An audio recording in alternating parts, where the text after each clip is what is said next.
Okay, so you're in a situation and you're overthinking and your mind is spiraling and you're in that worst case scenario loop. Tools to get that moment under Go, control. go into your body. Get out of your head. You're not going to find the solution in your head. It's not there. Stop looking for peanut butter at the hardware store. You're not going to find it there. You're not going to find the solution in your head. But now, whatever you focus on, you get more up. So if you start focusing on your thoughts, of course, you're just going to get more thoughts. And that's just going to be an endless self-fulfilling cycle. So consciously, you have to realize, what happens to me when I feel anxious? Where do I feel this anxiety? And can I train myself to go, oh, there's that pain in my chest again. There's that pressure in my solar plexus. There's that lump in my throat. That's a sign that I'm starting to go into alarm. So what I'm going to do is I'm going to go into my body. And this is one of the other times where I get people to draw on the best times of their life. Change that feeling state. Can I Go ask you a back. question real quick? Yeah, go ahead. Yeah.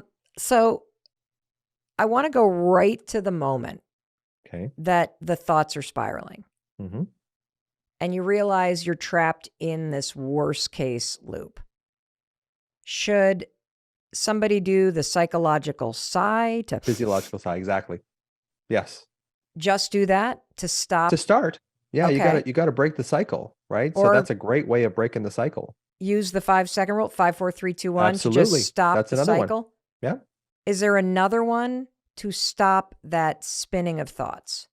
Breathing is probably the most effective, you Okay. know, just being aware, first of all, because a lot of times what will happen is, because our frontal cortex gets impeded by survival physiology, we don't realize that we're in anxiety. We can sit in anxiety for hours and not realize that we're in it. So if you don't realize you're in it, you just feel it. You just feel this terrible feeling.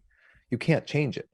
So you develop this awareness. Okay, this is my alarm coming up.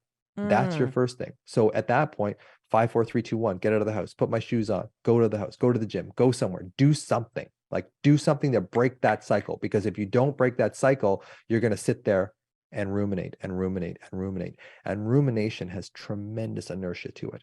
Like, once you start getting into negative thoughts, you don't feel like doing anything. It's like when Warren passed away and you didn't want to go anywhere. You didn't want to do anything.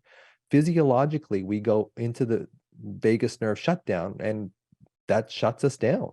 And we don't want it. So we need something outside of ourselves. 5, 4, 3, 2, 1 is awesome, by the way, because it's like, okay, after you've done it a bunch of times, okay, you have to change your state. And one of the best ways of changing your state is changing your body. And one of the best yep. ways of changing your body is starting to frickin' move. Yes. So, I can sit there, and I remember being in med school with the covers up to my chin, like, I can't get into school today. And I always did, but it was like you just wake up and you're in this panic, like, I can't get in there today. And I didn't have 5, 4, 3, 2, 1 back then, but it was just like, okay, I have to move. Like, I have to move. And giving myself a reward to move. Like, okay, I'm going to get a nice cool glass of water. Now, it wasn't that appealing, but it was just something. It was something to break that cycle. Because if you don't break that cycle of rumination, it will just run roughshod over you.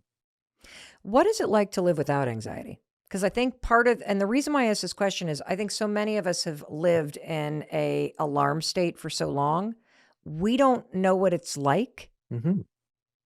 to be able to turn it off. So what Yeah. is available to everybody if Well, they start to do the work in their bodies?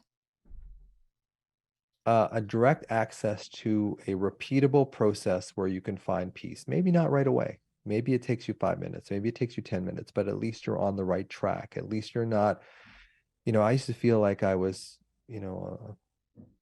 a bubble in an ocean, because whatever the ocean went, wherever my emotion went, Mm, I was taken with it. And the thing about starting to find that peace in your body is you kind of go down below the surface of the waves and you kind of look up. This is the image that I get anyway. I look up and I can kind of see, kind of that hazy blue when you're under the water and you're mm-hmm, looking up. I can mm-hmm. see the waves there. And you can create this sense of separateness, ironically, from the alarm, where this isn't all of me. Because when you were a child, it was all of you. Like when you were in your trauma as a child, there was no way out. You'd look everywhere and there was no way out. But as an adult, you can look and you can start seeing, you know what? I feel you, alarm. Like I feel you there. And I know that you were my younger self. But I can see that there is a sense of separateness there, that I don't have to completely be taken over by this. Now, at the same time, the paradox is that alarm is your younger self. So you want to be attached to it. So can you see the alarm with this sense of curiosity? Because when you look at something with curiosity, you take a lot of the emotion out of it. It's like, that's really interesting that I've got this sense of alarm in my solar plexus, that it feels heavy and sharp and purple. Wow, that's really interesting. Because when you look at it with curiosity, you're changing your sort of psychological mindset towards it.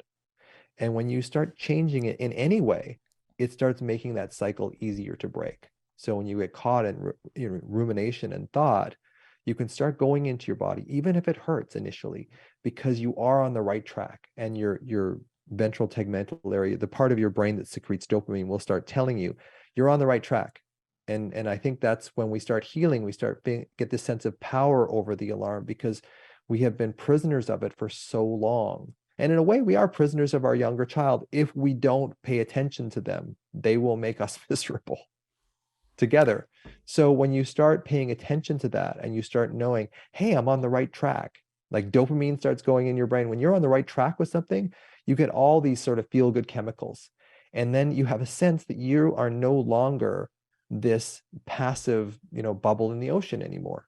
Like you have something that you can tap into that's in all of us. I mean, this power, and we see this a lot with people that have had spontaneous remissions from cancers and from horrible diseases and stuff. They feel this power in them that they didn't know was there, but they just feel it. They just feel that power. And I think what happens when we have trauma as children is we lose faith in that power. We lose sight of that power.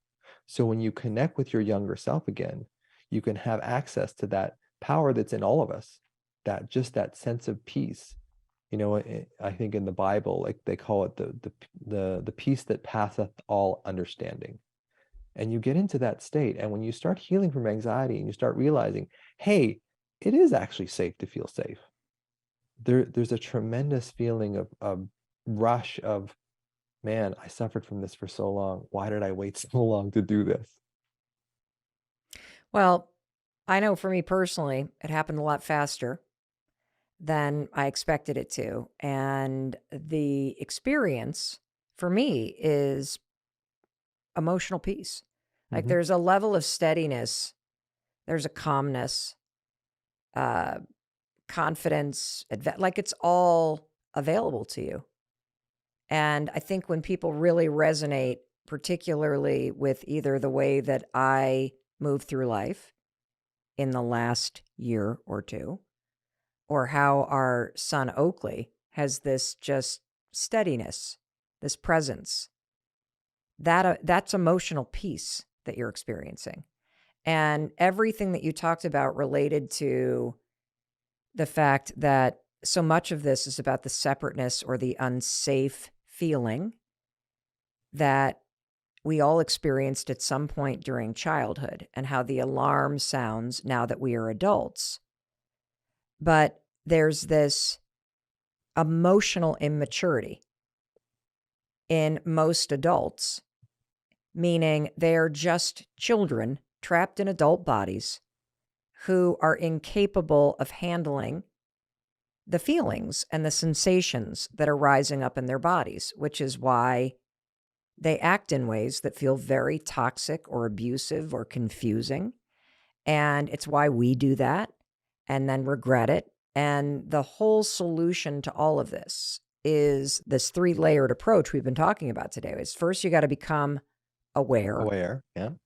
that you have this alarm, that it's getting triggered in your adult life, and that there's shit that went down when you were a kid that needs your attention and needs your healing. And it has everything to do with you learning how to make yourself feel connected and safe and taken care of. And then there is the coping with it, which are the bazillion strategies on TikTok, which, by the way, a lot of it is horseshit.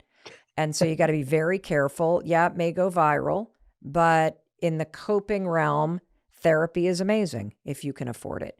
And all the modalities are incredible and help you to cope, and breathing and meditation and yoga and walks in the woods and lots of things that both Dr. Kennedy and I recommend. And it will help you cope, and it will help the anxiety dissipate. But if you really want to dismantle the alarm, you got to go a layer deeper, which is in your body, finding the source of the alarm, repairing yourself and that little person inside of you that felt alarmed, and then taking care of yourself by staying in your body and becoming aware of when the alarm goes off before it hits your mind, and feeling your way through these things. It's remarkably powerful what you're talking about, Dr. Kennedy. And I think that's really, you kind of hit the nail on the head. I mean, there's superficial things we can do, physiological sigh, breath work, grounding, just feeling your butt in the chair, feeling your feet on the ground. Like, there is something psychological about being grounded. It does help us for sure. Touch, touching yourself, touching other people, um, you know, temperature, feeling, going through those extremes of temperature, cold, heat, whatever. Temperature is one of those ways that we can access the deeper structures in our brain too. Smell, if you have an essential oil that you love, like lavender or chamomile, or rather, carry it with you if you're struggling. Smell is one of those things that it's the only sense that doesn't get processed by the thalamus. The thalamus is kind of like this central switchboard of the brain. Smell goes right into our emotional brain. So if you have something that smells good, it will change your state right away. There is this thing also about moving your eyes back and forth, side to side, sort of the basis of EMDR. And it does show that if you move your eyes back and forth, not up and down, but back and forth, it does decrease the activity in the amygdala. Now, all those things are coping strategies. To heal, you've got to find the alarm, you've got to find the trauma, you've got to find your younger self. You have to have faith in yourself, because I think as trauma, when we get traumatized as children, we lose faith in the world. And when we lose faith in the world, we start believing everything is up to me.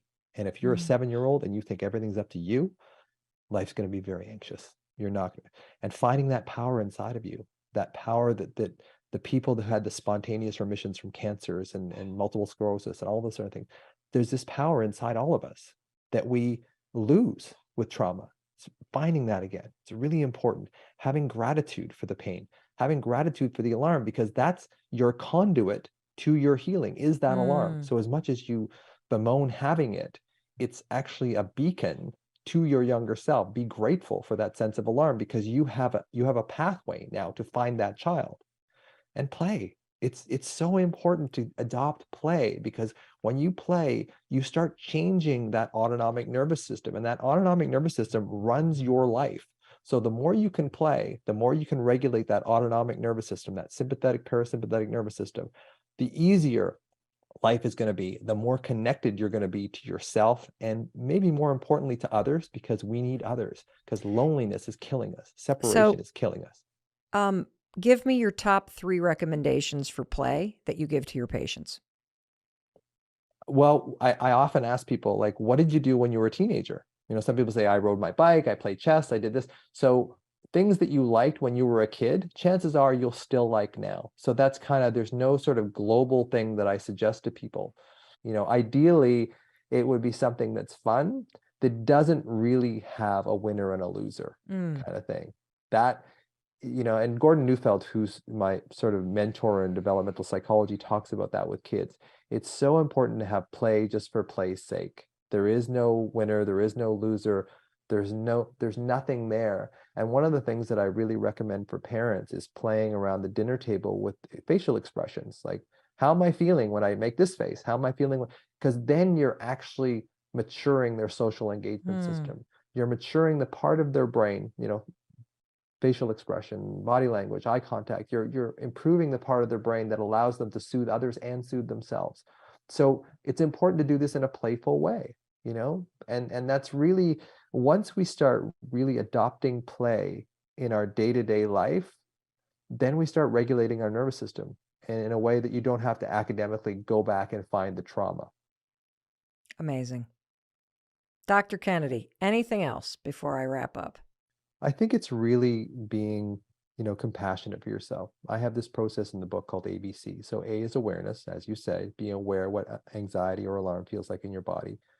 B is for body and breath. So go into your body, go into your breath. Physiological sigh is great. Getting grounded in your body. And then C is compassionate connection for yourself, and Mm, specifically that younger version of yourself. So if you do that each time that you have anxiety or alarm, you will start training your nervous system to focus on something that will heal you instead of focusing on your thoughts, which are only going to make you worse. amazing. So as Forrest Gump would say, that's all I got to say about that. I have a really good friend that is in the middle of a massive, like kind of venture capital pitch. Okay. And she is doing presentation after presentation to raise a ton of capital for this, super cool thing she's launching. And she is a ball of nuts. She has the alarm going off all the time. The stakes feel high. And I realize part of creative energy, part of being successful, part of the kind of motivation that can drive somebody during a very successful time and the adrenaline that shoots through you, that's part of what happens when things are high stakes. How do these tools help you be more successful in those moments where you're at bat and this is a big game you're playing, and that kind of adrenaline rush and alarm in your body is going off all the time? How do you use these tools in those moments? Well, you practice them first. There's a little thing that I talk to people about all the time. If I said, hey, Mel Robbins, December the 1st, I'm going to take you to the basketball court and I'm going to give you 10 foul shots. And if you make 3 of them, I'm going to give you $5 million. Now, would you start practicing foul shots the day before? No. No, you'd start shooting foul shots every day, right? So that's what I mean. It's like, okay, so what I would do with her, the short version is I'd probably find her alarm and work on that first. But what I would do with her is I would say, okay, where is this alarm in your body? I'd find it. Can you put your hand over it? Can you breathe into it? Can you do this? Can you practice this a number of times a day so that when you need it, when you're going into that boardroom, you can do a 2-minute thing in the bathroom where you put your hand over your alarm, you breathe into it, you regulate your body, you relax your shoulders, you relax your jaw, close your eyes, you go into this place that you've practiced a number of times, and then you can come back out in a regulated state. As Now, opposed, from a scientific standpoint, yep. from what's going on in your mind, why does this matter? Well, because you want to be able to train yourself to regulate your own nervous system is basically what it comes down to. And people with anxiety didn't have a parent that regulated their own nervous system, so they have to do it themselves. And nobody's coming to save you. Like I think I see that with people all the time. No one's coming to save you. Like you have to do this for yourself. And therapists can help, doctors can help, whatever. But unless you do it for yourself, it's not coming from a place that's really going to dissipate that alarm. And I see this with a lot of people. It's like they have this I think we have this unconscious belief when we have parents that didn't quite meet our needs, that eventually that parent's going to come back I keep and is waiting. going to look after us, right? So we don't do it for ourselves. We don't do self-care for ourselves because we assume that parent is going to come back. This isn't conscious. This is all unconscious. We assume that parent's going to come back and take care of us. So why do we have to do it? And I'm sure that's what we said to ourselves at the time. Why do I have to do this? And that's a lot of it, is that you've got to start taking responsibility for your own body, your own alarm, and realize that it's up to you. It's that child in you that wants you back. It wants to connect with you. And if you are pushing it away all the time, that child is either going to shut down and you're going to go into depression, or it's going to go into this fight flight mode where you're always anxious. And with you, Mel, bringing it back to you, is that this is how you would outrun the anxiety, and every success that you would have would kind of put a little anesthetic on that anxiety. Well, part of the reason You're too is right. that you get a Yeah, lot of positive attention when you're yeah, achieving. And I yeah. started marrying achievement with worthiness and being safe and being connected. And Absolutely. so when I would be still, there was like achievement means that your worth is attached to something outside of you. Totally. And whenever I wasn't doing something or going after something or being really busy, I didn't feel worthy. The alarms were going off. Where you said that you rarely see anyone with chronic anxiety who is not addicted to something, Yes. and that there is a tight connection between anxiety and addictive behavior. Can you explain that and help us Sure. understand that? Sure. So I'm going to mention the E word here, and I hope you don't shut off. Ego? I won't even understand it. Can you Well, explain it we'll without just the ego? What's it? your ego is kind of like an overprotective mother, right? Okay. Like it doesn't want you to go and play on the swings because you might fall off. It doesn't want you to talk in front of people because when you did that when you were in grade 6, people laughed at you and you Is never. the ego the same thing as the alarm? It's related to it through the amygdala as See, well. I'm already confused. Yeah, I know. So I'm not going to get into too much neuroscience, but basically Okay. your ego is hooked into the amygdala, and your amygdala says we're never doing that again because that hurt us. Whatever it was, and the amygdala never forgets. So it's basically getting into bypassing that ego, because the ego is so overprotective that it will not let you go back into your old alarm. So the ego is thinking. Yeah, more or less. Yeah, it is something that it talks to us with thinking. Yep. Yeah. Okay. Okay. So, but let's talk about the connection between anxiety Okay. and addiction. Okay. So basically, we need something to help us through this alarm. Wait a minute. I think I just got it. Hold on. Okay, good. Let me Okay. let me see if this is the answer. You ready?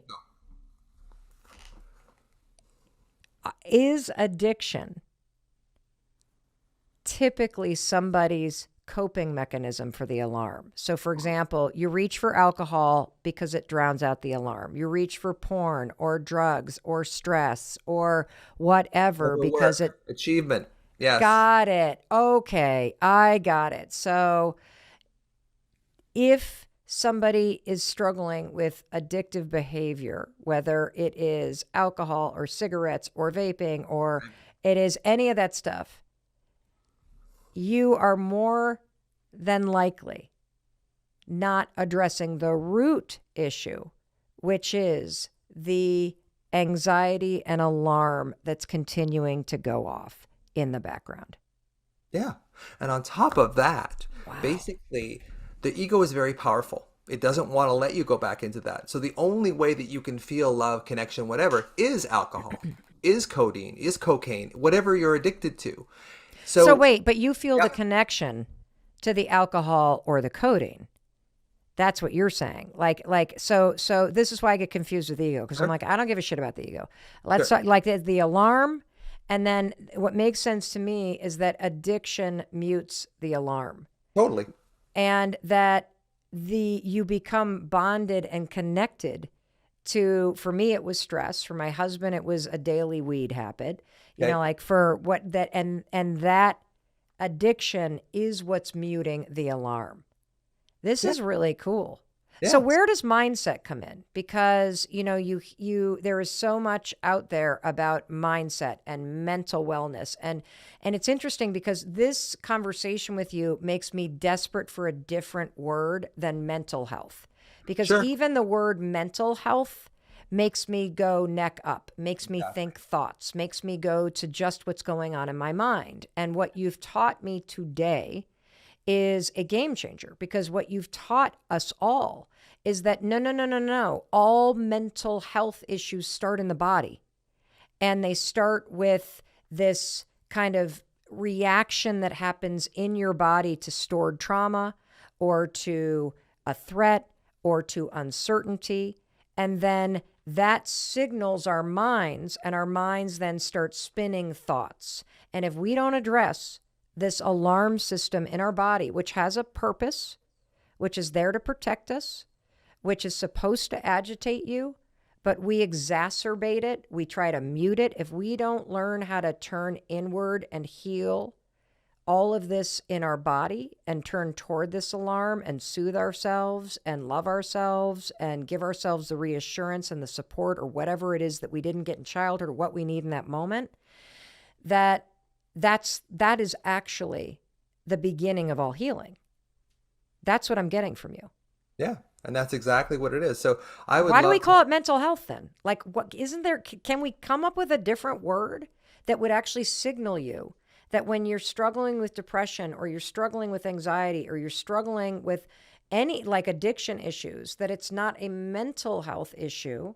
It is a body something. Like, I don't even know how to describe this because it's the exact opposite of the way that we think about things right now. It is the opposite. And I love, to come up with a better term than body set. But I think body that's set. What is that? That feels like weightlifting. Well, no, it's like mindset, body set. Like, what is Mindset, the place in your body? Can you regulate your body? Because if you regulate your body, your mind will get regulated. If you regulate your mind, your body might get regulated. So what I'm saying is that if you go in through the body, your body's much more likely to relax your mind than your mind is to relax your body. Because you can say, hey, relax. Oh, hey, calm down. whoa. Did you guys hear that? That was a wake-up call for me.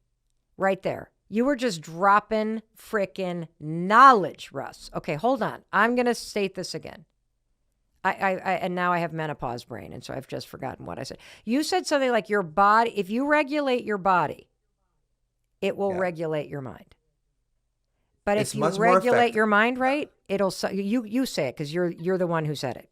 Yeah, it's much more effective to regulate your body first, which will automatically regulate your mind, than to try and regulate your mind to regulate your body. Because your mind lies to you all the time. Your body never can. Is this why exercising is such an effective thing to do when it comes to anxiety and focus? Partly, but there's something beyond exercise. There's something within the somatosensory cortex, or the part of the brain that controls our movement and our sensation. When we activate that, we start getting into the sense of the body and out of the rumination of the mind. And so by activating that, is that what you're saying? You can activate that part by doing the exercises you've already talked about in terms of locating where the alarm is and then finding a neutral part in your body, breathing into it. And just movement. That's why yoga is so effective, because it brings you into your body. Anxiety at its root is really a mind-body disconnect, right? We go up into our heads and we stay in our heads because we don't want to go down in our body, because that's where the pain is. So we don't want to go into feeling town down in our body. We want to stay up in our thoughts. And that's another addiction. So we get addicted to worry. And that's why it's so hard to treat anxiety just by trying to fix thoughts, because we're addicted to thinking already. We don't need any more thinking. We need a lot more feeling, but we don't want to feel because that's where the frickin' pain is. Wow. So I've gotten a couple huge things from this. That first of all anxiety results from a separation of some anxiety that has some kind of separation experience or feeling separate from other in childhood. And self. But what you just said too was really interesting, which is our response to that alarm or that feeling of being separate from self or separate from others or attacked by others or whatever, is that we actually do separate from ourselves. Anxiety and the alarm system, the way that most of us respond to it is to separate from our bodies, go up in our heads. And the way to quiet the alarm and ultimately turn it off is to come back and join in with yourself and come back to where the alarm is sounding off in your body, and then find a neutral or safe space in your body where you can draw your attention and breathe into back and forth and back and forth. And that when you quiet the alarm and when you go toward it and soothe your own body, that is the step that you need to take if you want to heal this. And that the thinking is part of the toolkit. Like, what would you recommend as a as some sentence that we could say, if we're trying the tools, we go into our body, we're soothing ourselves. Is there something that people could say or repeat to themselves that you find is effective with the more neck down approach? Absolutely. What do you say? Basically this. Am I safe in this moment? Am I safe in this moment? I know I've got a presentation to do on Friday. I know I've got a big tax bill. I don't know how I'm going to pay for it. My mom is sick. But am I safe in this moment? Why a question? Because I like saying I am safe. You could do it both. I am you could okay. Do it both ways. I find that people with anxiety, though, this is the thing about saying I love you in the mirror, is that people don't allow that in. The reason why you're anxious in the first place is because you block love. So when you say I love you. Whoa. The Yeah. reason why you're anxious is because you block love? For yourself, yes. What? You're separated from yourself. That's exactly what it comes down to. That's what anxiety or alarm really is. It's a separation. And this is what I do. This is my little, we didn't get into my little intuitive thing here. We're going to in a minute. Hold on. Okay. We save the best for last, but hold on. Okay. Keep talking about the fact that when you have this alarm going off, Yeah. you are blocking. Like, just say it again. I'm processing, hyper processing now. I'm just like, oh my God, I think I got it. I think I got it. That literally your alarm is asking for love and reinsurance. Absolutely. And when you go into your head, you block yourself from receiving it. Yes. When you And go into your body and you breathe into the alarm and soothe yourself, you are actually giving yourself love. Yes. Holy shit. And a lot of people with anxiety, just they're uncomfortable with love in the first place. I'll give you a very quick example from my own life. So my dad, before I was 10 years old, was this wonderful guy. Like he was so, connected to me and nurturing, taught me how to hit a ball, play chess, all this kind of stuff. Very, very connected to him. And I loved him greatly. And then as I got to be a young teen and his schizophrenia got worse and worse and worse, and he became suicidal and a bunch of other things, I withdrew from him because to see him in horrible depression was just too painful for me. So I blocked my love for him because it was just too painful to feel it. And that you can't block love from a parent without blocking love on some level to everyone. So there's a reason why I've been married 3 times. So this is one of the things. So when you find the blocks that you have to loving yourself, this is how you heal. And this is basically my little intuitive gift, is I can tell people where their blocks are to loving themselves. And then when you remove those blocks, the anxiety, the alarm just kind of fades away. So this is really going at the root cause protocol as opposed to just trying to make you think better. Wow. So how do you help people find that place where they've blocked love?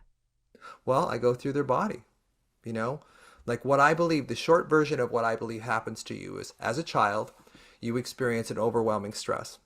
It's too much for your conscious mind to handle, so you stuff it down. Freud would call it repression. You stuff it into the unconscious. And the body keeps the score, just like Bessel van der Kolk says. So because the body is a representation of the unconscious mind, and the unconscious mind is where these old, damaging programs are stored, they'll show up in the body. So I will find in your body where you feel that alarm and reverse engineer it to get into the same room with those unconscious programs, and then I can change them. Wow. That's pretty cool. I think my biggest takeaway, and I keep saying this because clearly every 10 minutes I have a life-changing takeaway from this conversation, but my biggest takeaway is the connection between the alarm that goes off and the love that you're not allowing yourself to receive. Totally. And that it's beautiful to think that loving yourself is the way you cure anxiety. And what a beautiful thing. And it reminds me of something pretty amazing that my son Oakley shared with me. I said to him the other day, I was like, dude, one of the things I love about you is that you, more than almost anybody I have ever met, are just so comfortable with yourself. Like you really seem to like yourself. And now, I should preface this by saying that, this is a kid that really struggled. 3 different schools before he was done with 8th grade, severe dyslexia, got so severely bullied at a camp that we had to pull him out of it. And the director wrote a long letter apologizing for everything. Like this kid has been through the ringer. Mm. And he said to me, well, Mom, he said, I realized and he said, this happened during quarantine. During quarantine, when I got to hang out with you and Dad and, my 2 older sisters, all 4 people who love me, I just started to realize just because other people pick on me or hate me doesn't mean I have to hate myself. Like I could actually just like myself. Like I could really just allow myself to love myself. And I got to be honest with you, from that moment, I can really almost pinpoint that during the pandemic, like this kid's chronic anxiety was gone. He developed this very positive attitude, and it all began from this insight around, hey, if the world is not giving me the acceptance and the love that we all are seeking, maybe I can just give it to myself. Yeah. It's incredible. It's absolutely incredible. I never thought about meeting the alarm of anxiety with acts of self-love. Yeah. And that's, it's counterintuitive on some level, because when you're anxious, you don't feel loving. Basically your social engagement system is shut off. You're in survival mode. So when you're in survival mode and survival physiology, you go into the emotional part of your brain, which is, evolutionarily programmed to look for threat. And if there's no threat in your environment, if you're just lying there in bed with the sheets up to your neck, you will find threat because you can make it with your big prefrontal cortex. You can make worries. Well, not anymore, because we now know that the second you feel the alarm go off, 5, 4, 3, 2, 1, you do not go upstairs, you go downstairs. Yep. You go downstairs. Yep. Now, so I love to leave people in action. Obviously, everybody. All right. So Cameron, I'm really excited. I'm going to teach you how to create and use what I call a confidence anchor.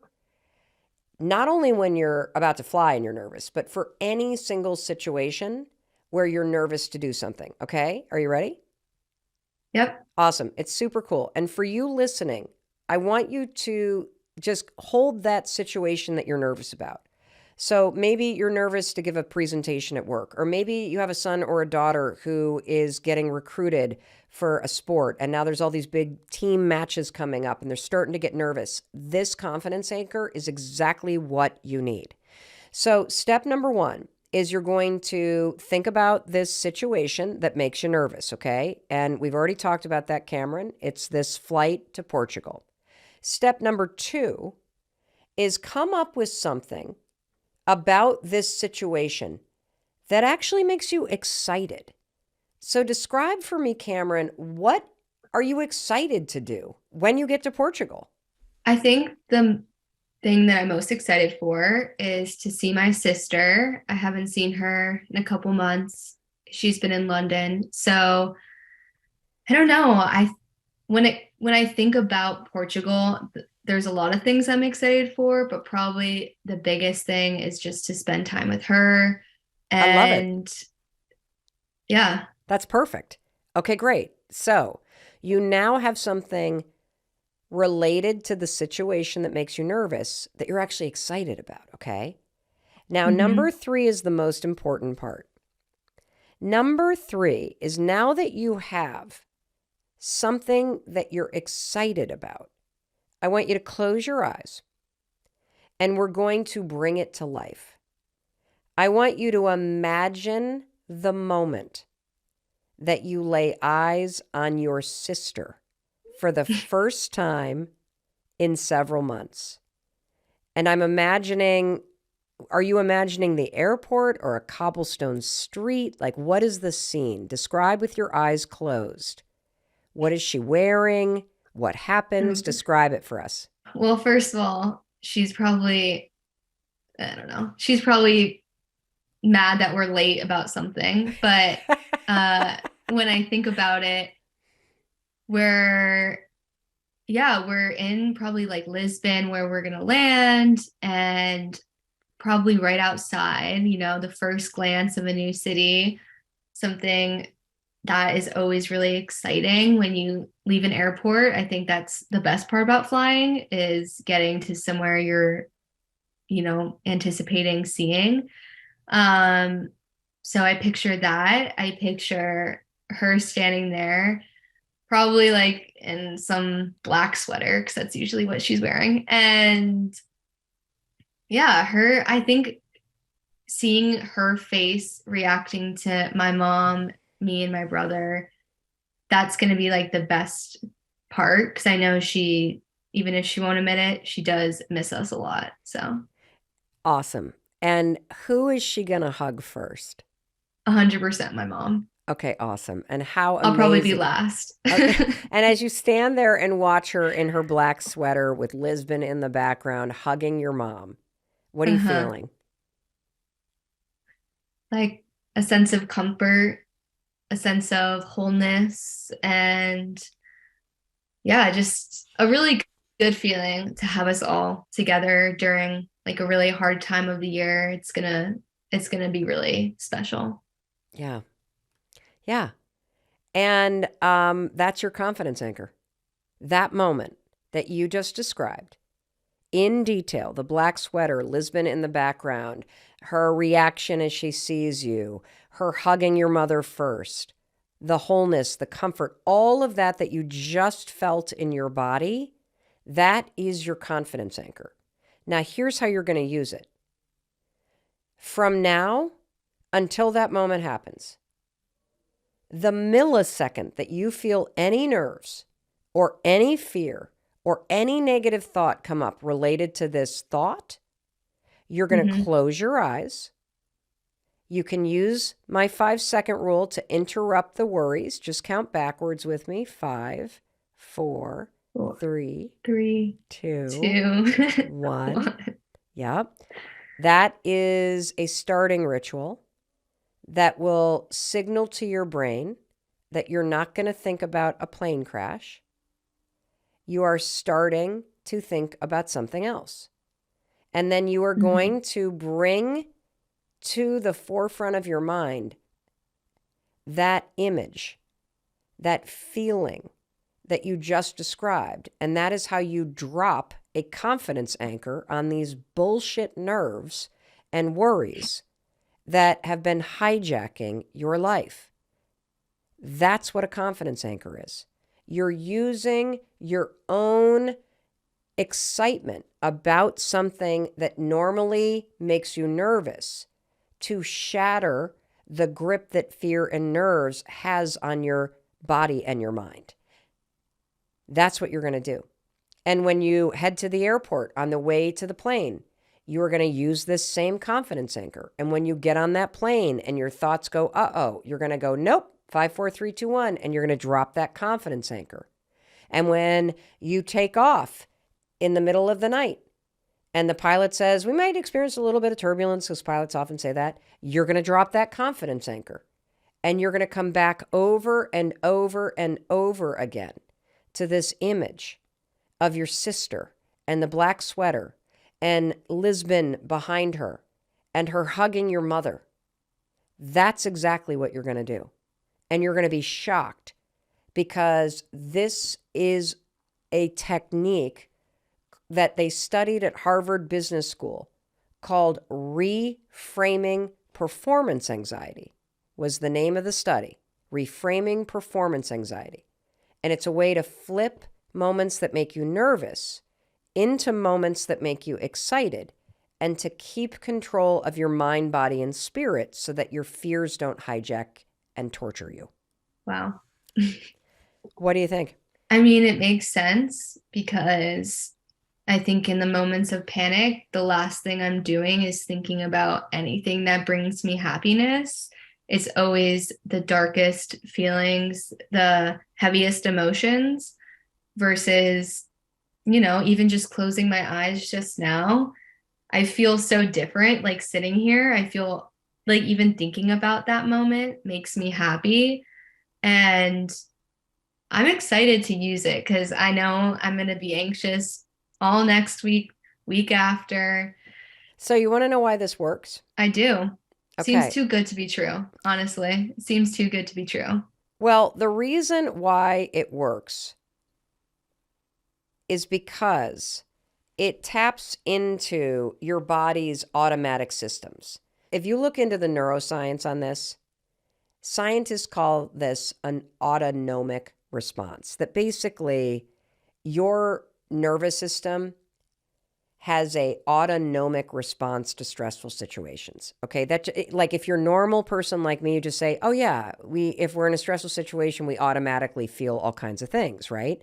And so what I want you to understand is that, when we're in situations that make us nervous, everybody, whether you're giving a speech or you're going into an interview or you're on a first date or you're running a track meet or you're getting on a plane or you're breaking up with somebody or you're going in for a job interview, it is going to be automatic that your nerves take over because you're about to do something that makes you stressed out a little bit. It's requiring you to feel, it makes you feel a little bit vulnerable. But here's the cool thing. Even though you have this automatic response, because you're right, there's no way over the next 5 weeks you're not going to feel anxious because that's the autonomic response that your body has to this stressful thing. But here's the cool thing, Cameron, you can control this. So here's the secret. The secret is understanding that your body's reactions to fear, so your automatic reaction to a fearful situation, is the exact same as your body's automatic response to an exciting situation.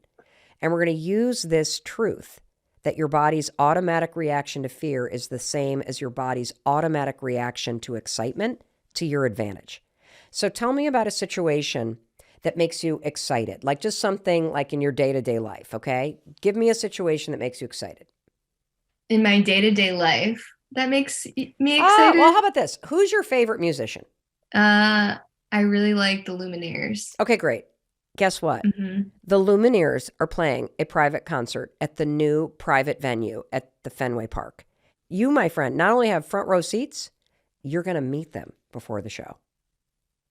Okay. It's 5 weeks out. How do you feel? Jittery a little bit. Like kind of the same feeling I would have if I, was playing a big soccer game or running an important race when I was younger, like the clammy hands, the pit in your stomach. Yep. Dude, we're walking into this venue. You're walking up to the front row. How you feeling? My heart's beating fast. I'm like going a million miles an hour. I don't know. Probably feeling like really on edge. Yeah, the usher is coming up to be like, okay, they're ready to meet you. How you feeling? I'd be like, okay, like, let me collect myself. Yeah, probably really flustered and I don't know, like a little bit anxious probably. So it kind of sounds like a situation like that where you're about to meet your favorite band. Which I would say, is that a positive or a negative experience? Yeah, that'd be amazing. I mean, a positive one, obviously. Well, it sounds very similar to the way that you experience the thought of flying to Portugal. Yeah, I guess that's true. Yeah, you want to know the only difference? When you're in the situation that's positive, that makes you excited, and you're about to meet the Lumineers, your brain is telling you you're excited. Your brain is telling you the jitters in your stomach are butterflies, and that's a good thing. Your brain is telling you your hands are clammy and your heart is racing because something good's about to happen. The only difference between that and what you experience as you think about flying to Portugal is what your brain is saying about the flight. When you start to experience butterflies in your stomach as you are about to board the flight, your brain's going, uh-oh, there's something wrong. This is negative. The plane's going to crash. You're experiencing in your body, Cameron, the exact same physical and physiological symptoms when you meet the Lumineers as when you board a plane. And the only difference is what your brain is saying about it. And so the reason why a confidence anchor works is we are going to shut your negative brain down and drop this confidence anchor right on it like a sledgehammer. And we're going to replace your narrative that something's wrong with, holy shit, I'm about to see my sister. This is so exciting. It's as exciting as meeting the Lumineers. And when your brain starts to say the butterflies are positive, You won't Yeah. escalate into a panic attack. You will have taken control. How cool is that? That's pretty cool. So, do you have any questions about the confidence anchor and how you're going to use it? It just honestly seems still a little bit too good to be true. Like, I don't know. I can just conquer all my fears just by flipping the way I'm thinking. There's a scientific reason why this works. So they researched this at Harvard Business School. And what they did is they put people in control groups and put them in situations that made them nervous. So they put one group into a control group where they had to run a track meet. Another one had to sing karaoke. Another one was in like a debating competition. And they taught one group of people to use this reframing tool where you think about something related to the track meet or the debating competition or karaoke that you're excited about. And so this group was taught to say, I'm excited. I'm excited to run this meet. I'm excited to get up there on the stage and conquer my fears. I'm excited to go and debate because I've prepared. The people who use this simple reframing tool outperformed the people who didn't. They felt less nervous, and there's a scientific reason why. Earlier, we talked about the fact that there are these automatic responses that our body has to situations that are exciting or stressful. And in our case, Cameron, we talked about the Lumineers and how that's exciting, meeting the Lumineers, and getting on a plane to Portugal, which used to make you nervous. Just talking about those two situations created an automatic response in your body, didn't it? Yep. That automatic response is nothing more than a series of chemicals firing and messages firing between your brain and your nervous system.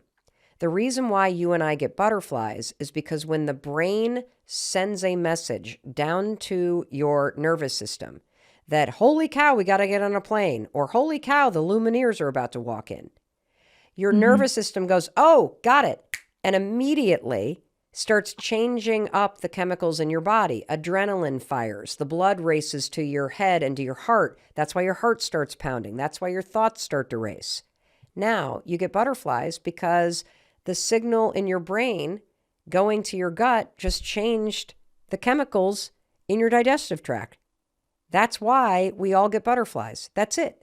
And so in the situation with the Lumineers, you flipped your thoughts. I'm excited to meet them.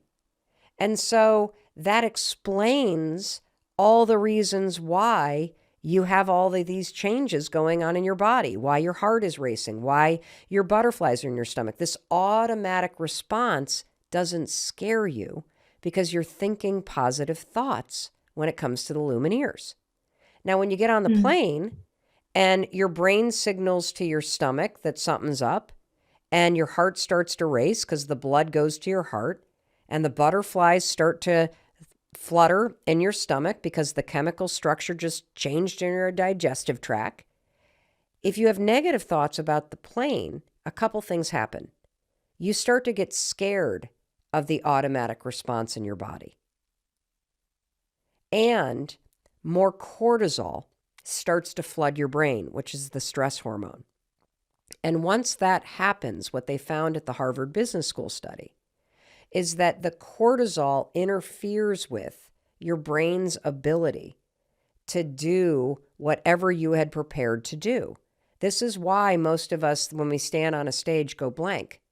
It's because we have an automatic response. Our brain goes, oh shit. We get scared of our racing heart because we think it means that the plane's about to crash or about to screw something up. The cortisol floods our brain and we forget what we prepared. When the cortisol floods your brain, you forget about seeing your sister. You forget about all the exciting things. You forget about all the research that you did that shows that traveling by commercial airplane is the safest way to travel, period. That's why this matters. And it's more than just thinking positive thoughts. It's critical that you come up with the thing you're excited about before you get into the situation. Because once your thoughts start to race and you're like, oh my God, I'm going to screw up this test, or oh my God, I'm going to screw up this interview, or oh no, the plane, you've already lost control. You have to come up with this exciting anchor and this confidence anchor before you start to get nervous. Got it? Yeah. Any other questions? It just makes so much sense. I always have taken the approach of calm down, Cam, like, kind of making myself to be the bad guy. And not really reframing it in any way, just letting myself kind of soak in all the stress and anxiety. And just kind of reprimand myself, being like, what the heck, why are you not just calming down? Like, there's a 6-year-old that's, bouncing around and it's like, ooh, I love when the plane goes up and down. And it's like, why can't I be like that 6-year-old? But let me tell you why. I think this is excellent, Cameron. Let me tell you why you can't bite by that 6-year-old, because I love this analogy. The 6-year-old's brain is not attaching negative thoughts to the plane bouncing up and down. As far as the 6-year-old is concerned, this is exciting. That's why they're not panicking. And so the reason why in the history of telling yourself to calm down, you have never been able to calm down is because you are dealing with an automatic response in your body. So let's go back to the science. When you get into a situation that makes you nervous or that makes you stressed out or makes you afraid or that makes you excited, those are states in your body of high agitation. Those are states of alertness.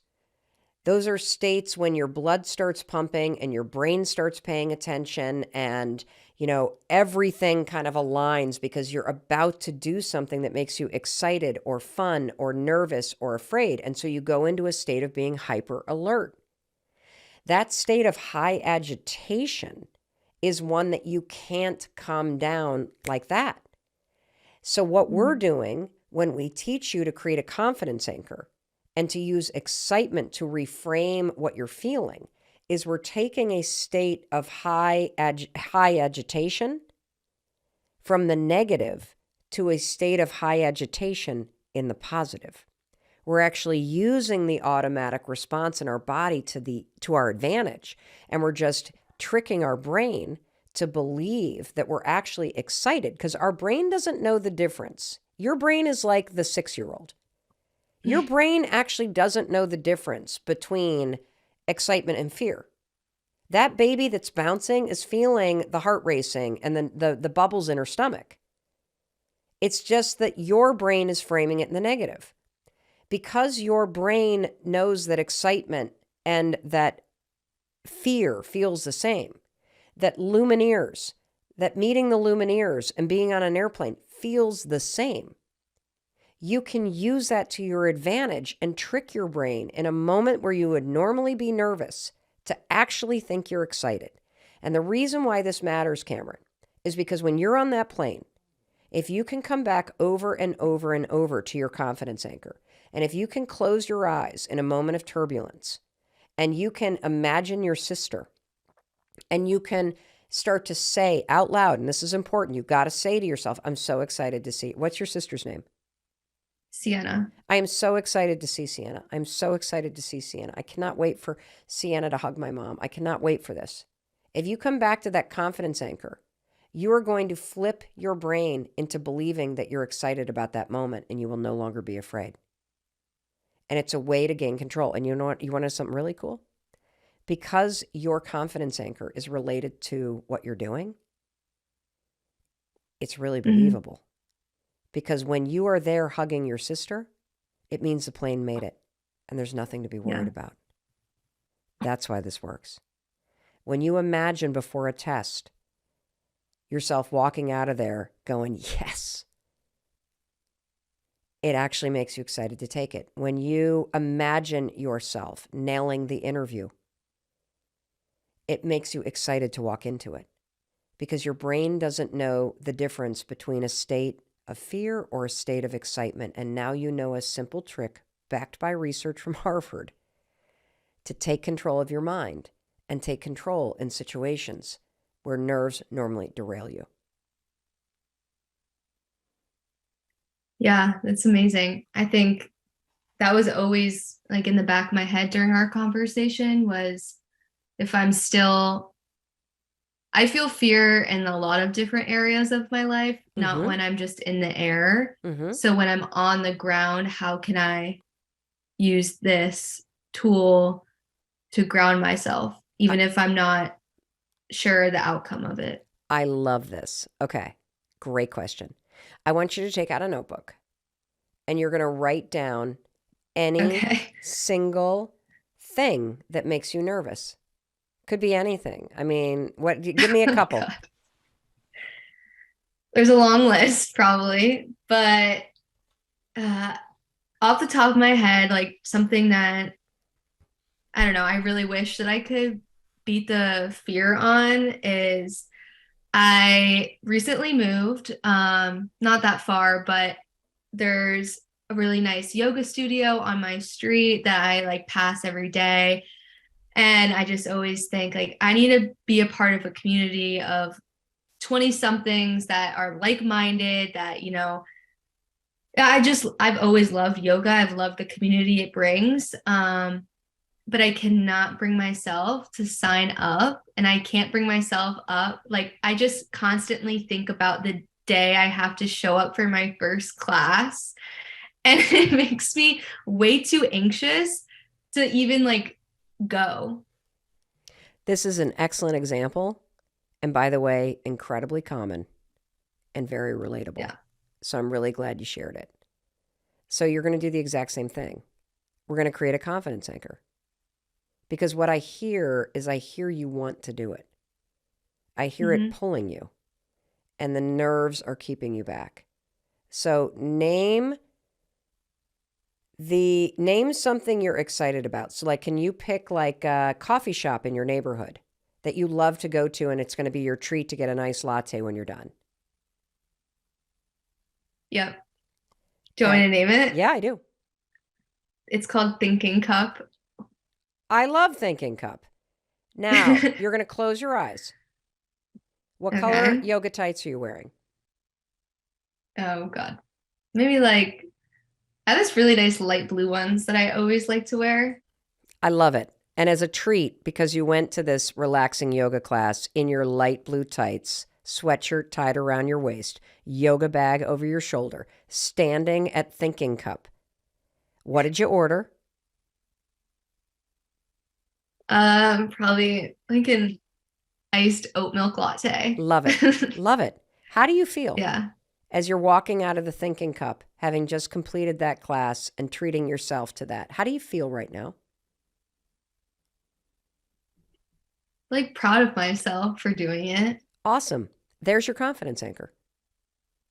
Anytime you feel nervous, you're going to count backwards 5, 4, 3, 2, 1 to interrupt the nerves and create that starting ritual. And you're going to drop that confidence anchor. And what's going to happen is it's going to slowly retrain your mind that you're not nervous about joining that yoga studio. You're actually excited.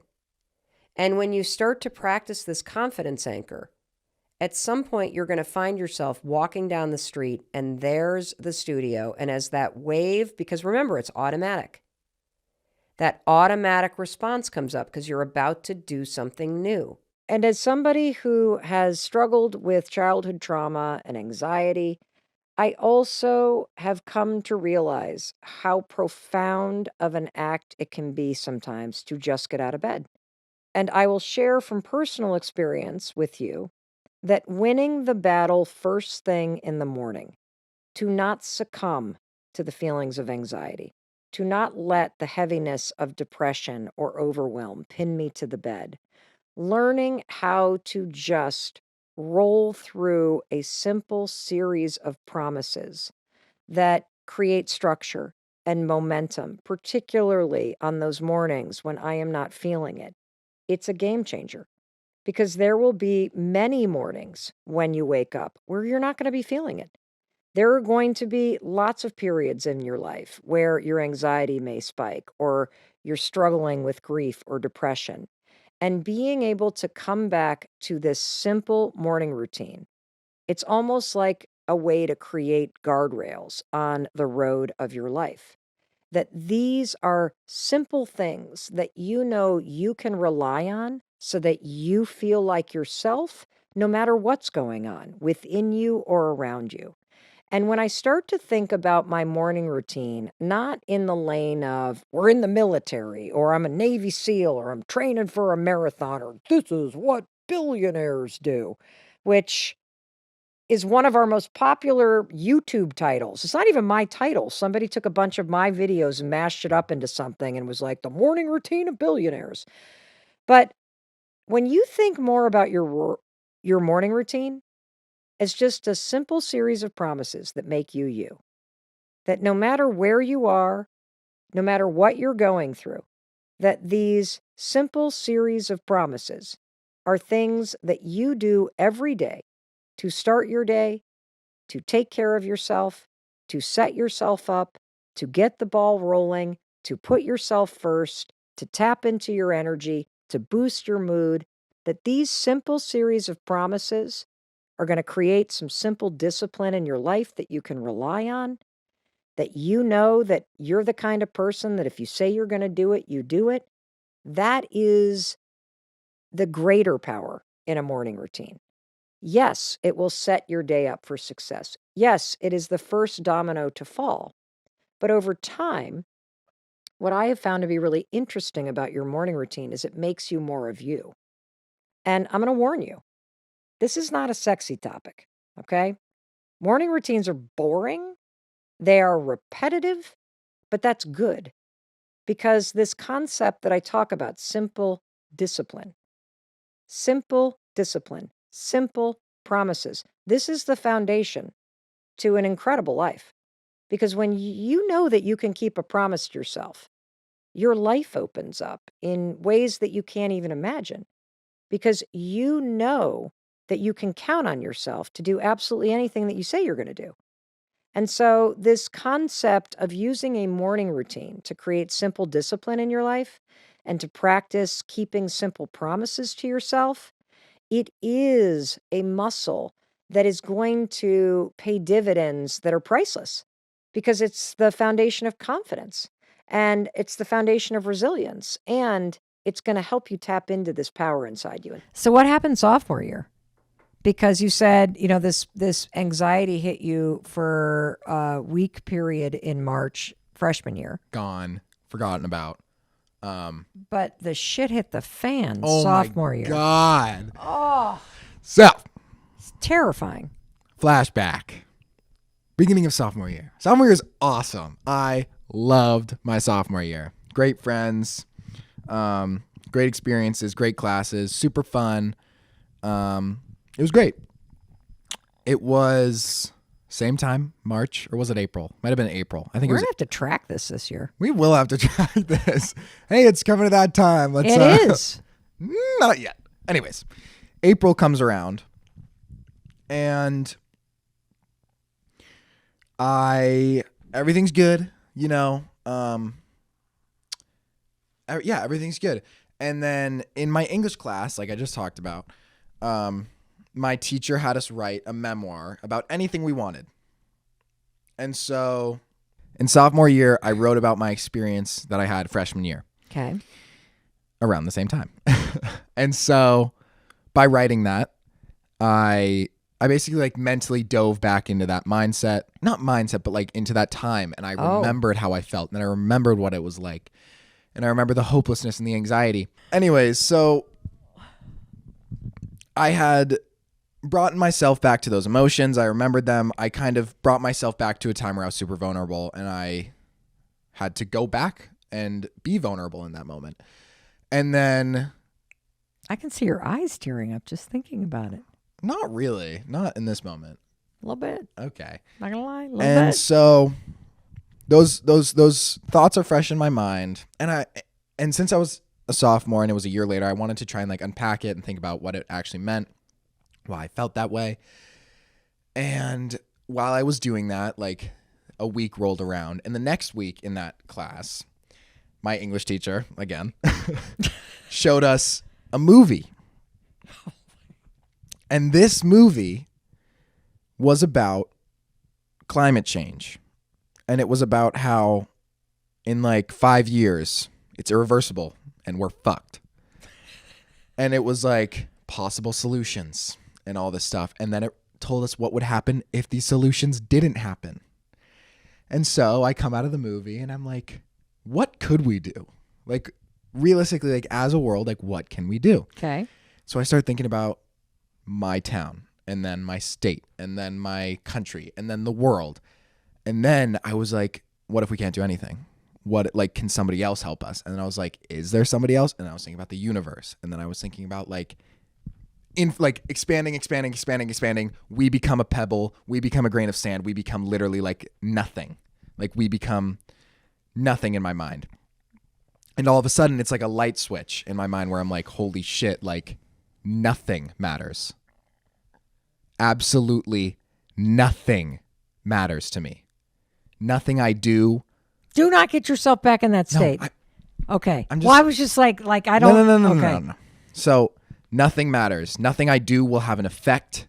Nothing anybody does will change anything. So why do anything? Why? And so I thought about that. And I kept thinking about that, being like, there has to be an answer. There has to be an answer. And like a week passes and there's no answer. And then all of a sudden, I start to get these nervous anxiety attacks where I'm lightheaded and I can't think and everything is rushing out of my head and I'm scared and I'm confused. And it's all because in those moments, I keep telling myself that nothing I do is going to matter. No one I talk to, nothing I do, nothing will ever change anything. It doesn't matter what I do. It doesn't matter what anybody does. The world's going to end. Because the world, not the world's going to end, but just like in the grand scheme of things, it doesn't matter. We do not matter. Got That's it. the Climate thought process I change had. and the inability. No, climate change wasn't my thought. Okay. It wasn't about the world ending. The movie about climate change sparked like a thing about like me thinking about Do I even matter? the bigger picture. Got And then I it. realized that I was like, I don't matter. Nobody matters. The world doesn't matter. Well, let me pick up the story now. Well, it's not done yet. Well, because in this instance, you let us know what was going on. That is what was going on. And it was moments of, there was one moment we were eating dinner together. Yeah. And I just had to like get up and go to the bathroom and like look in the mirror and be like, you're okay. Like, it's going to be okay. Like, you'll get through this. And I was like, I can't get through this. Like, I can't do this. And in that bathroom, I was like, if this keeps up, like I am going to kill myself. Like I will. 'Cause like, that's how scared I was. Like I couldn't live with this fact and I couldn't accept the fact that I felt like nothing mattered. Yeah. It was a terrifying thing to go through with you It was so, because you had a complete breakdown and you started explaining that these thoughts had been cascading and you didn't want to think this, but you didn't know how to stop it. And I'll never forget that because I was holding you and you were crying and you were scared and I was crying and scared. And it had just come out of nowhere that you had gone from just thinking and not telling us to a complete breakdown. yeah. And I asked you, I was like, are you in danger right now? Are you going to hurt yourself? And do you remember what you said? I said no. I You was said like, no. I'm too scared to do that. Like, And I you- don't want to. Yeah. And you also said, no, but I can't live like this, Mom. I can't keep thinking these Right. thoughts. And I kept going, what thoughts? And you kept saying, I don't matter. Nothing matters. I feel like even to this day, like I still can't truly explain the thoughts that I was having because it was just like, I can't like wrap my head around them. And so like, I was like dying to like explain it to you. And every time I like told you something, you'd be like, oh, so is it this? And I was like, that's not it. Like, that's not it. And like, I just like couldn't figure out what to say. You did a really good job of explaining it. You know, when I would have very acute moments of anxiety when I was younger, I would have this thing happen that was equally scary, Oak, where I didn't have the thoughts go first. Nothing matters. I would all of a sudden feel this weird thing happen in my body. Like you called it like a switch that flipped. And all of a sudden, I would have this experience where everything felt fake. almost like the Truman Show, Right. or that your whole life is a set that's fake. Right. And I would repeatedly have this feeling that if the wind blew, all of these walls in this room would just flop down Like a TV set. like a TV set, and I would find myself in the middle of the desert with no one in sight. And the only person, and is Earth even real? And is this room even real? Like, that's how it was. Terrifying, absolutely terrifying. So I understand what that's like. And for those of you wondering what we did, I went into first responder mode. Do you remember? You wouldn't let me sleep alone. I know, I slept You wouldn't in let your me, bed You wouldn't let me with be you. alone. Oh my God. You took me out of school Yep, for a week. for mental health. We went back to Massachusetts. Yep, to see doctors. I'm trying to think about what else you did. I wouldn't let you be alone. I wouldn't let you sleep alone. I made you eat. Dad meditated with you. Yeah. We yeah. got you into therapy as fast as possible. Yeah. You Got on medication. tried some medication that really Still helped. on it. It's the best. Help you climb out of that hole, man. Like, sometimes you need a ladder. Yeah, you do. Sometimes you also need a surfboard. And so they can work both ways when they work. Mm-hmm. So that is what led you To therapy. to therapy. What a segue. This is like, oh wait, also I feel It's a like 25-minute segue. I Go want to ahead. say another thing. Can I talk about the John Mayer song Sure. in terms of it? Okay, like jumping back before we go to therapy. At the time, there was this song that I still love today, but I think it also contributed to my anxiety. It's there's this like underground artist. His name's John Mayer. I don't know if any of you know who he is, but I think he's a pretty good artist. And there's one of his songs, it's called Stop This Train. And basically like train symbolizes time and how like time keeps moving, and like John, I don't know if I should call him John, we're not friends, but like John Mayer wants the train or time to stop. And it's just like him being like, stop time, like let me stay where I am, like I want to get off, like I just want to be with what I am right now. And then it ends with him like talking to his dad, and his dad's like, don't stop like time, like just like you just want to hold on and just like keep going for as long as you can and just like appreciate it and be in it. And like I think, oh my goodness, It's making you emotional. oh my God, it always does. And Why? Why does that make you emotional? Because like time is just like, oh my God, that's too much. Like that's too scary. Not scary, but like that's just so much to think about. Like how like time is just gonna keep going. Yeah. You know, I always have that feeling when I'm in a museum, and I'll be looking at a painting and I lean forward and it's like something has been painted in the 1800s. Jeez, Have you had that experience? I'm way too bored in a museum to ever pay attention to dates. So Oh, I well. would love to be like a museum guy, but I Why? can't. Because it's just like fun and like mysterious, and it makes you like more interesting. I've actually gotten into museums more than I used to be, but I don't know. My memories of museums were always just like, this is the most boring thing ever, like staring at a wall for 15 minutes. Meanwhile, your mother is having a small existential crisis as she's looking at paintings, because as I lean forward, I'm like, this was painted in the 1800s? That means there is a person standing in front of this canvas 200 and whatever years ago. I can't even do the math on this. Mm-hmm. And they're not here anymore. Yeah. And it makes me feel so small in the timeline of humanity. And it's the same kind of thing that you're talking about. Yeah. And so like that song just sparked something in me where I was like, time is going to keep going, and like it won't Slow down. slow down, and like You that's can't get scary, off. and like that added to everything. And Yeah. that's the whole John Mayer story. Anyways, John Mayer, if you're listening, please contact me immediately because I love you. I remember that day When because you texted did I like call me. you, You and I was called like, me yeah, sobbing again. You love to cry. You're a good crier because you were so grateful for your life, and you were grateful to be up here in Southern Vermont and for our family, and that song played, and you were calling me from the high school parking lot crying about how Yeah. much you love your life. And who knew that just 3 weeks later, it would like boom, it would hit the fan. completely collapse. and you would be in probably the worst mental breakdown I've ever seen you. Yeah. Really scary as a parent.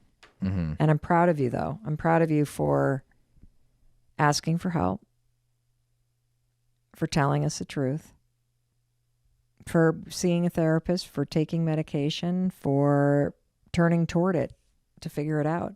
Yeah. I'm really proud of you. Thank you. I want to go back to Carrie's question and talk about specific tools that you can use to start to address this now that we know what we're dealing with. We'll be right back. Hey Mel, I'm a 53-year-old woman, a creative leader with, to the outside world at least, a so-called great career, I guess you'd say, but with crippling anxiety and exhausting overthinking. Traveling, accompanied by panic attacks, what the heck. I've had this issue for 30 years, and all the guided meditations and mindfulness training pods in the world aren't helping.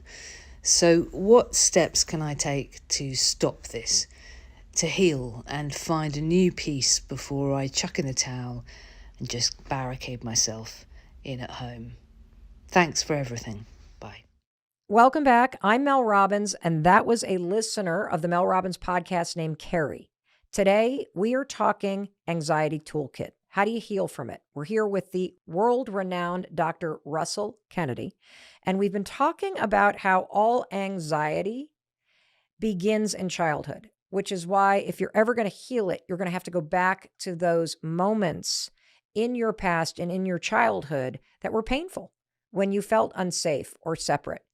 And I promised that we would take Carrie's question and now dive into tools. What are specific tools that we can use, Dr. Kennedy, to truly start to heal this?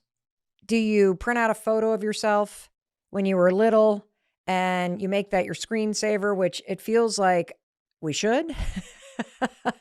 How do you start? Oh my gosh. That's Oh, me at 3. Rusty. Yep, that's Rusty.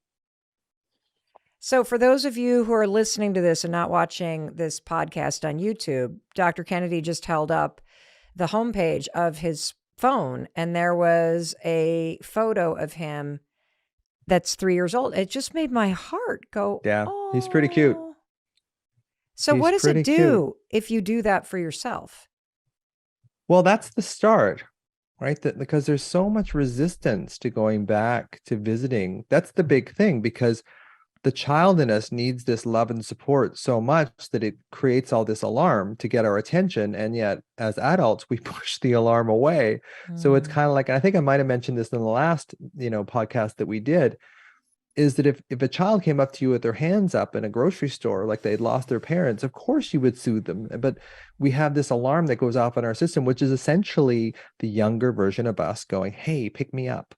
Pick me up. I need some attention. I need some love. And instead we go to the internet and zombie scroll Instagram or go into our addictions or whatever. And we push that child away. So the child just gets louder. The alarm just gets louder and louder and louder. But there is a resistance to going back. So the adult doesn't want to go back and visit the child because the child holds all their pain. And the child has a real mistrust of us as adults because we've been ignoring their alarm for 30 years. So it's really important that we start slowly and you make that connection. So when you say get a picture, that can be really triggering for people. So sometimes I just say, in your mind's eye, picture yourself at any age as a child that you want. Picture what you're wearing, picture yourself maybe at a happy time in your life. Like for you, it was like skiing or something like that. Picture yourself in this happy place. And that way you start making that connection, because, just to go in and it's, you're going to blow your brains out if you go back in and you go right to the child, go right to the trauma. So go to a place that you felt good. And I use this a lot when I work with people, is what was the best time in your life? Like what was the best time in your life, Mel? I just immediately had this image of being on the front yard of our house in Michigan, and there were all kinds of kids around, and it was a beautiful summer night, and it was kind of that time of night where it's not quite dark, Mm-hmm. but it's not quite daytime, it's that beautiful, it's my favorite time of night, dusk, when the twinkly stars first start to come out, and it's kind of confusing because the sun's up, but you see the moon, Mm-hmm. and you know that the sun's about to set, and we are playing games. Like we're playing base and statue and all kinds of just tag and like just that moment right there with my brother and a bunch of other kids in the neighborhood running around being kids in the front yard of our house in Michigan where I grew up. Okay, so close your eyes and really get into that image. Like, see your brother, see your house. Relax your shoulders, relax your jaw. Nice breath in and out. Just really see if you can drink in the emotion of that. And where you feel it in your body. Where do you feel that in your body? Oh, I kind of feel it from my cheeks all the way to my heart. It's like this sort of like definitely like like for sure the heart. Hmm. So this, this is something I would add to high-fiving yourself in the mirror is go back to the best time in your life. When you're high-fiving yourself in the mirror, because then we're getting your insulin involved, we're getting your brain involved in this whole feeling state, because the feeling state is what changes us. We can change our thoughts at a dime, but the feeling state is what changes our nervous system. So when you do the high five habit, when you're high-fiving yourself in the mirror, recall the best time in your life and just try and see if you can really get a felt sense of that. Now, what I will do with people who have suffered trauma is I will take them, once I have them grounded and once they trust me and stuff, I will take them into their trauma, and then I will take them into the best time in their life. So with you, I might do, and we're shortening this considerably for the podcast, but for you, I might say, okay, if you feel safe enough that we talk about that kid, waking up with that kid on top of you and getting into that feeling. Now, where do you feel that in your body? And is this Oh, okay, like Mel, to right go in into the this? gut. Yeah, Oh, yeah, okay. absolutely. Okay. Like right in the Okay. gut. Like I immediately was like went from like the heart being full to like right in the gut. And the Okay. ankles, weird, the ankles. So what I would do is I would go back and go, okay, now go back to that feeling of dusk. You can see your house, you're playing statue. Mm-hmm. It's fun.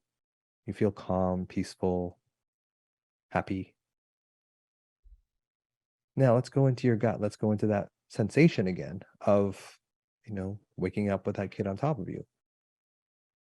If it's okay to stay there for a second. And then lovingly go back up into that place in your chest and your throat where you felt really peaceful and happy playing with your brother. It's amazing because I feel the gut like pulling me down. Mm-hmm. Like that. It's easy to drop into the gut Yep. and the bad experience. It's hard to pull yourself from that back up into this experience that I can feel that's positive. Is that normal? That's absolutely normal. We're wired that way, Mel. We're wired to pay more attention to fearful situations than pleasurable ones because in our evolution, that's basically what kept us alive. So in healing this, we have to heal this at a feeling level. We can talk about that kid on top of you for the rest of your life without really changing it too much. You might get a better understanding of it cognitively, but to really change that sensation, we have to use another sensation because that's the language of trauma is sensation. It's the body. So we use that good feeling that you have, and then we go back and forth. We oscillate between back and forth, and it starts weakening that power, that negative feeling in your body that you associate with being a victim, with being helpless. Yeah. And here's the other thing about, when I love when you say you're talking about play, because the way this comes into play is trauma activates both the sympathetic, the fight or flight, and the parasympathetic, the rest and digest at the same time. Because we're Oh, so I didn't know confused, that. we don't know. Yeah, because once you get up to a certain point in sympathetic activity, your body can't handle it anymore. So it shuts down. So we go into parasympathetic. We don't go into pleasant parasympathetic, but we go into shutdown parasympathetic. And then it goes back and forth and back and forth. And a lot of us with anxiety, that's what happens during the day. We go into this place where our body just gets exhausted. So we feel okay. We don't feel that tremendous, anxiety anymore. And then once we get rested in the parasympathetic, then the sympathetic comes back online and we go right back into anxiety again. So the thing about play, and play is so important for healing, is it's another thing that activates both the parasympathetic and the sympathetic activity at the same time. So trauma activates co-activation, they call it. So trauma activates parasympathetic and sympathetic simultaneously. So does play. But play allows you to start metabolizing. So when you're in co-activation, when your parasympathetic and your sympathetic is active at the same time, it's like having your foot on the gas and the brake at the same time. When you're in play, you start realizing, hey, you know what? This sensation is actually okay. It doesn't have to fire me right into the trauma. So that's why play, one of the reasons why play is so important in healing trauma, is because we get that felt sense of activation of both the parasympathetic and the sympathetic at the same time in a safe place, because play is safe and it's Wow. fun. Okay, so going back to Carrie, and number one, it was very clear to you as an expert and a medical doctor and a neuroscientist that she's dealing with stored trauma. And step one is kind of recognizing that. And then the next thing she needs to do is to recognize that thinking keeps you in the coping, and that this is really going to be about dropping into your body and learning how to reconnect and heal in your body. And one of the things that you have recommended is that we think about this as younger self work, and that you can go back to positive times and feel that good sensation, that if you're ready for it, printing out a photo of yourself or putting it on your phone so that you are reconnecting with that version of you where you started to feel separate or unsafe or scared. And that is a way to start this process. Is there anything else that you would recommend that Carrie think about? Yeah, you have to do it slowly. You have to start, because the thing is, when we go into our alarm, we don't want to go in there. Like, it feels painful to go in there. So it's do it slowly. And this is, if you have a real significant trauma, emotional, physical, sexual abuse, you probably need a therapist, and maybe a somatic therapist, to kind of help you get into this place, because it's not for amateurs in a way. If you have big trauma, if you have trauma that's manageable, absolutely you can work it on your own. But if you have big T trauma, doing this on your own can re-traumatize. So you need someone else there. You need someone there who you wish was there at the time of the trauma. And that person is you. That person is you. It's like, you can go back. We can use our amygdala. We can use that sense that we are not locked in time. We can go back and find that, like what I have on my phone. I can look at his eyes. I can imagine his eyes too. And there's a great song by Peter Gabriel that I listen. We're getting into Dr. Kennedy's world a little bit. Every morning I do this meditation that I make for myself. And then on top of that, I end it all by listening to Peter Gabriel's song, In Your Eyes. So he has two versions. One's a recorded, which is about 5 minutes, and one's a live version. And he talks about in your eyes. And it's about in your eyes as a child. The light, the peace, I am complete. I see the vision of 1,000 doors. I see my divinity. I see my connection with myself. And I look at that little picture of me that's here on my phone while I listen to that song. And the lyrics of that song are so powerful. If you imagine, all my instincts, they return. Like, all your instincts return when you connect with that version of yourself that was hurt and in pain. That's what happens. And that's how you heal from anxiety and alarm. We can cope all we want, but if you want to heal, you have to find that child in you, and you have to show them that they're seen, heard, loved, and protected. And one of the ways that I do that every day is I start my day with that song, looking at him. And I use different pictures of me, but that's the main one because it's on my phone and it's right there already. Wow. I know you have a specific breathing pattern that is associated with a calmer mind. Can you teach it to us? I love it so much. It's the 15-second breath. So if you're having a panic attack, this is going to fix it in 2 minutes or less. And what researchers discovered is you take twice as long to breathe out as you breathe in. It produces an automatic relaxation response in your body. So the pattern is this, and it's 4 seconds in, Okay. hold it for a second and a half, 8 seconds out, hold it for a second and a half. Will you walk us through it? So 4 seconds in, hold it, 8 seconds out.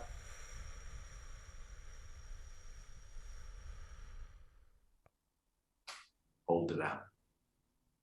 And then repeat.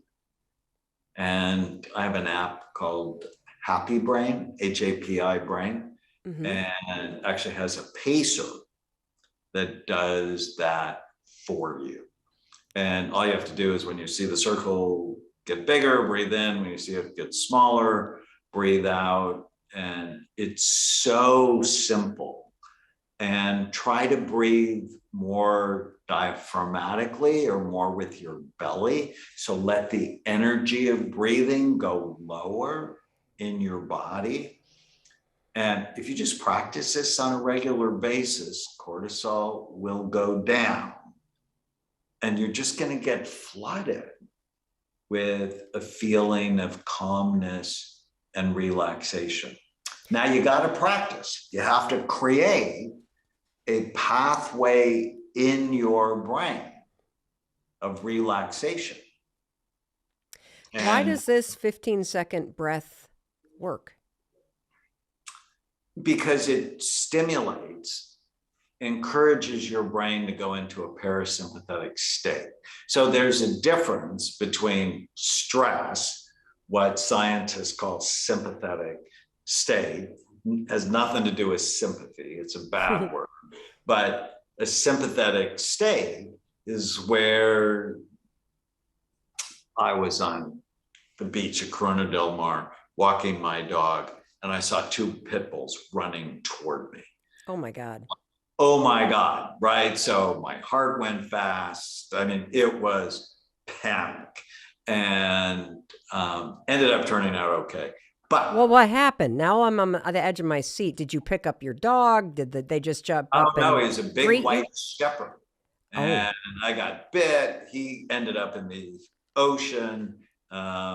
Yeah, it was sort of a disaster. I still get triggered sometimes, which we should talk about a little bit, because in my elite brain training program, it is critical to eliminate trauma, or at least to learn how to dissipate trauma.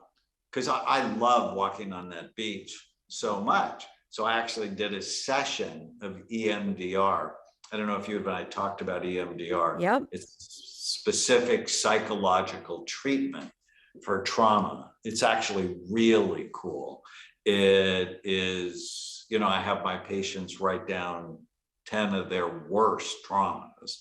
And then through a specific protocol, I'll have their eyes go back and forth while they bring it up, and it tends to help dissipate it. It's very powerful. Or when I go on that beach now, I'll often find myself doing this. And what you're doing is rubbing your hands back and forth. Right. And it's bilateral hemisphere stimulation in my brain, right? I feel it on one side, then the other side. And that just takes the anxiety that I might associate to that beach and washes it away, which can be so helpful. So many people, they drink to manage their anxiety from past trauma. They're using marijuana, now more magic mushrooms. And I'm like, no. There are way better ways to do that are not potentially toxic for your brain.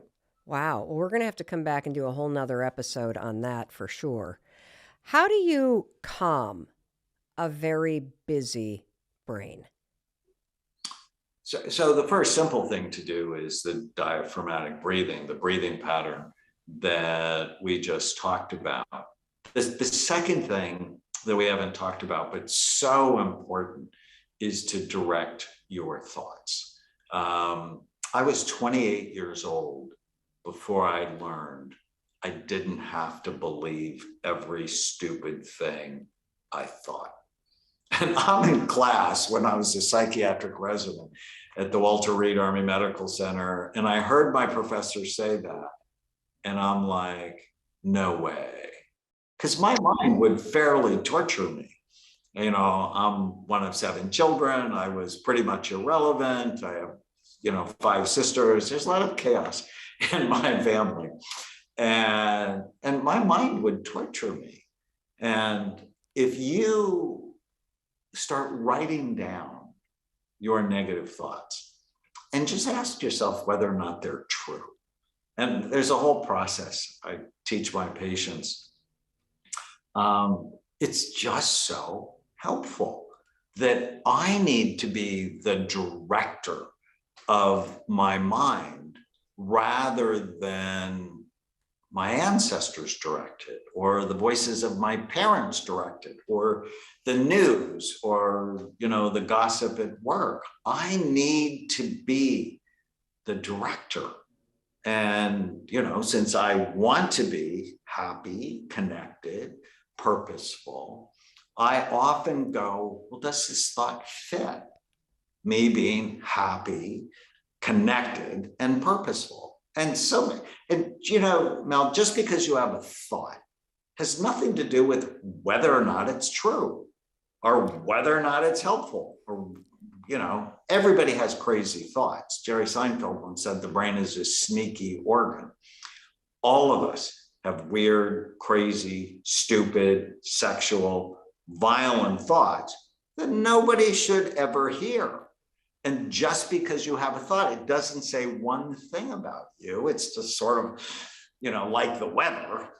It's not the thoughts you have that make you suffer. It's the thoughts you attach to that make you suffer. And when you really understand this, so we talked about the physical functioning of your brain. Well, now we're talking about programming. Yeah, let's stop real quick because I want to ask you a question. Because I want you to talk to the person that has never considered that they could direct their thoughts, or that the things that they think aren't necessarily true. If there's a person hearing this, just like you were 28 years old, sitting in a class when it first entered your mind, other than taking out a notebook and just start to write down the things that are popping in your mind, is there some other way to help someone kick the door open? Because this is a revolutionary and life-changing concept when somebody first entertains the notion, Dr. Amen, that you can direct what you're thinking about and you can dismiss some of the crap that you torture yourself with as untrue. How do you begin this mental training and reprogramming? So I don't have any tattoos, but if I got one of the first tattoos I would get is it true? It's just start carrying that question around in your head. And so when you get a thought, my wife never listens to me. I've had that thought. If you have that question, then you don't automatically have to attach to it. You can talk back to it. I don't know if you were good at talking back to your parents when you were a teenager, but I was excellent. And no one had ever taught me to talk back to myself. And so we don't have to believe the nonsense that's going on in our head. Just sort of begin to think about it like the weather and then go, does this thought serve me? Does it help me? Is it even true? And it's so often the lies we tell ourselves that keep us overweight, depressed, and feeble-minded. And it's a revolution, I think, all second graders. I actually have a children's book called Captain Snout and the Superpower Questions, where I teach kids not to believe every stupid thing they think. I call them ants, automatic negative thoughts. So you need a little anteater patrolling the streets of your mind. Hey, it's Mel. Thank you so much for being here. If you enjoyed that video, by God, please subscribe because I don't want you to miss a thing. Thank you so much for being here. We've got so much amazing stuff coming. Thank you so much for sending this stuff to your friends and your family. I love you. We create these videos for you. So make sure you subscribe. Mwah.